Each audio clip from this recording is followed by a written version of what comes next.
I want to get back to regulatory reform, also talking about investor confidence with our special guest right now, who is John Bogle. He's the founder of Vanguard Funds, the president of the Bogle Financial Markets Research, and someone who, as I mentioned, has been a leader really in fighting for investors' rights, joining us from the CFA conference in Boston. Jack, good to see you again. It's been a long while. And it has been, Betty. It has been. And I want to start off with what we were talking about with Peter and regulatory reform, and all of that fitting into basically protecting the shareholder and the investor. Do you have faith that that's going to do that? Well, it's going to help, but what we have is a bill which is wide open in terms of implementation. There are going to have to be a lot of regulations that haven't even been thought about yet. Bank capital requirements, for example, have to be strengthened, but the bill doesn't say how much they have to be strengthened. Bank balance sheets have to improve, but it doesn't say how much they have to improve them. So there's a lot still to go after this bill goes through. But on balance, I think it is a plus. But Jack, you have said yourself, though, there's only so much Congress can do. There's only so much the courts can do. It's really up to the shareholders themselves to get angry, right? Well, yes, except we have a very unusual nuance on all that, and that is we don't have many shareholders direct anymore.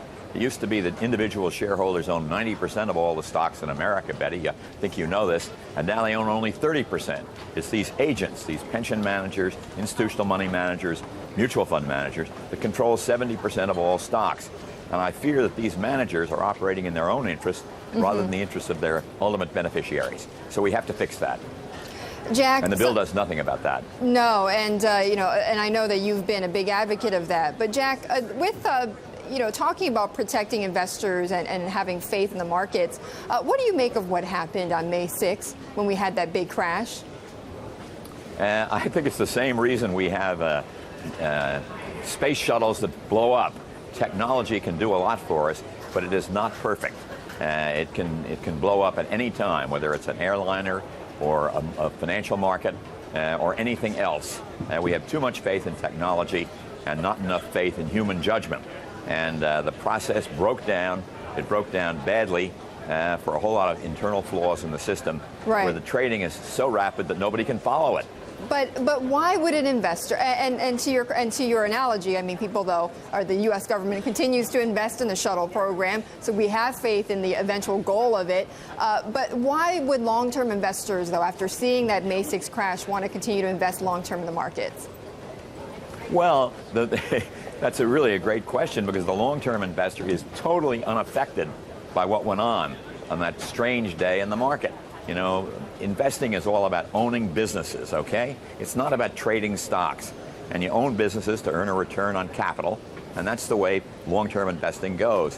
What we've done, though, is have long-term investing totally overwhelmed by short-term speculation, which is a folly.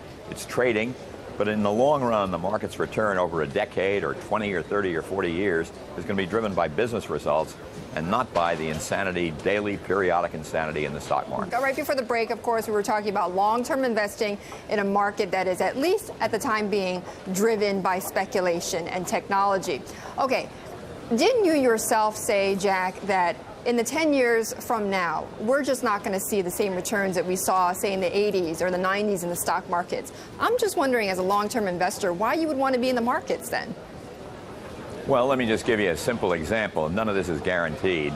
We have a very good idea of what bond returns will be in the coming decade, because we know what the interest rate is today, and that's what drives bond returns. And let's say they'll be 4.5% or 5%.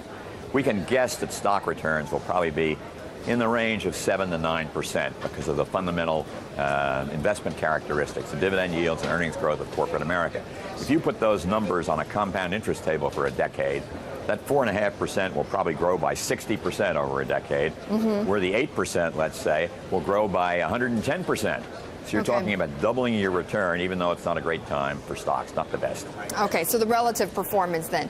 Jack, I want to move on, though, to the big issue of the day, which is Europe. And, as we Americans are watching what is going on over in Europe and with the euro, how does that, how do you feel in terms of whether or not what's going on there is going to spill over here in the U.S.? Well, first of all, what's going on there is companies that are deeply, countries, that are deeply indebted are borrowing even more to bail out Greece and probably ultimately Spain and Portugal and maybe even Italy and Ireland. I don't know. but they don't really have the capacity to do the bailing out.